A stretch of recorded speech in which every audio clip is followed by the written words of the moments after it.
La croissance suisse a stagné au troisième trimestre car la faible performance des secteurs de l'énergie, de la construction et des finances a ralenti l'élan.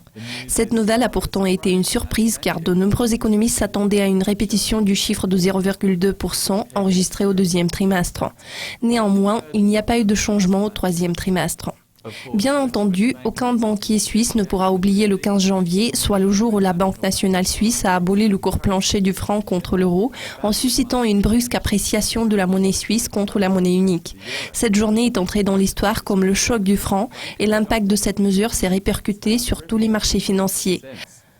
Cornelia Luxinger, économiste de la Banque cantonale de Zurich, a déclaré « Maintenant, nous nous trouvons dans un creux. On peut le voir à travers les chiffres du commerce. Le marché n'a pas encore complètement digéré le choc du franc.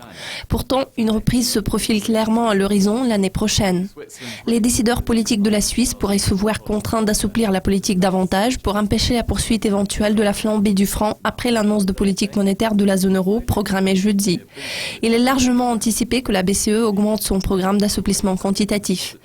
La BNS a déjà réduit son taux de dépôt à moins 0,75% dans un effort de décourager les investisseurs de détenir des francs.